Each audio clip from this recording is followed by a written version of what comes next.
Bonjour, suivez-nous. On vous emmène visiter le jardin de l'impératrice. L'impératrice est arrivée au pouvoir. Ses architectes ont imaginé un jardin et nous, ses intendants, sommes chargés de le réaliser. Dans ce jeu, vous aurez la satisfaction d'avoir réalisé un beau jardin tout en accumulant du prestige, créer des alliances, vous les briserez aussi sans doute, mais toujours dans un esprit zen et un peu opportuniste. Le jardin. Les parcelles créées par l'architecte indiquent précisément les ornements qui doivent y être placés. Il y a 2 familles d'ornements. La famille des végétaux, les arbres en vert et les parterres en jaune s'identifient par leur empreinte sur les parcelles.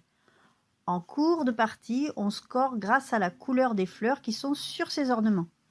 Par exemple, on trouve les parterres et des arbres avec des fleurs bleues.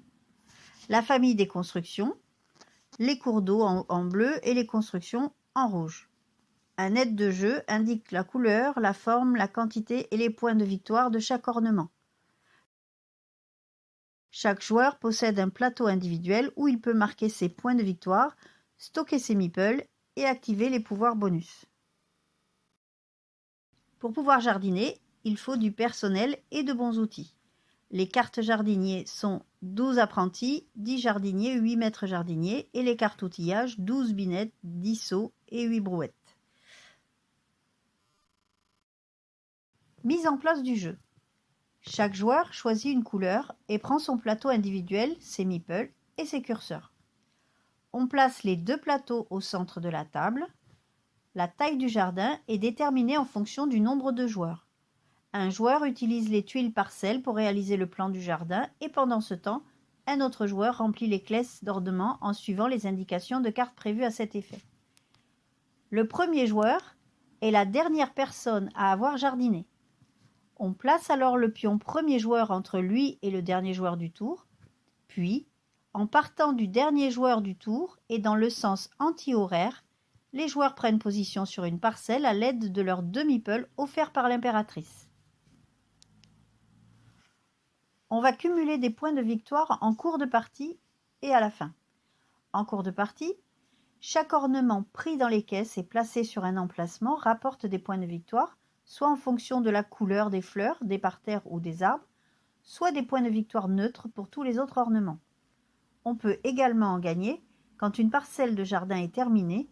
Les joueurs qui s'y sont positionnés gagnent immédiatement des points de victoire. Attention toutefois, une parcelle non terminée fera perdre autant de points à la fin.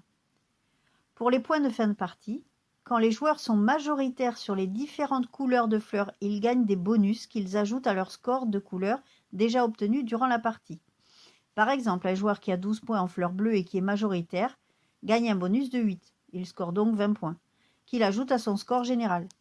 La création de routes, de constructions ou de cours d'eau sur plusieurs parcelles consécutives et ayant été terminée est récompensée par un bonus de participation pour chaque meeple ayant contribué à la réalisation de l'ensemble.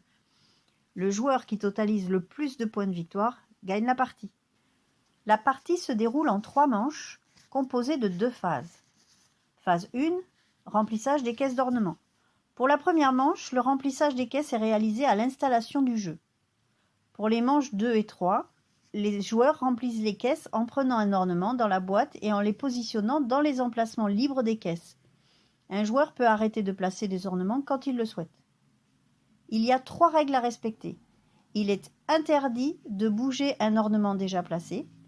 La base d'un ornement ne peut pas dépasser les limites de la caisse. Et avant de placer un élément, un joueur peut enlever un ornement qui parasite la caisse s'il ne peut plus être placé dans le jardin. Phase 2, jardinage. Au début de la phase jardinage, le premier joueur pioche librement autant de jardiniers et d'outils qu'indique le nombre de meeples sur son plateau individuel. Puis dans le sens horaire, chacun fait de même.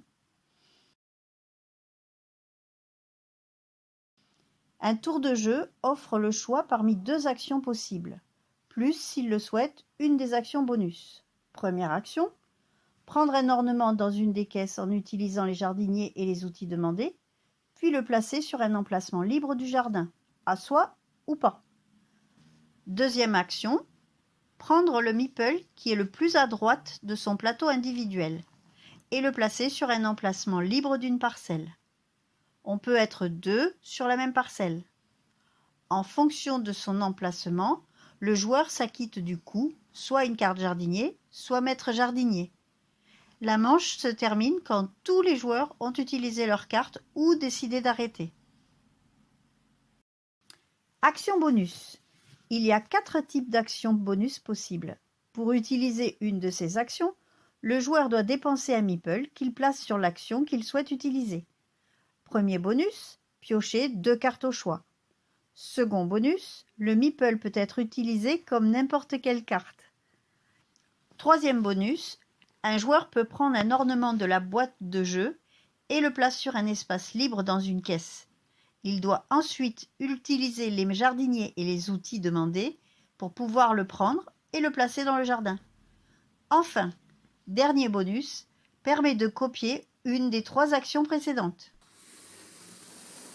Merci beaucoup d'avoir écouté cette présentation. Nous espérons vous retrouver pour une partie sur Tabletop. À bientôt, c'était Nathalie. Et Rémi.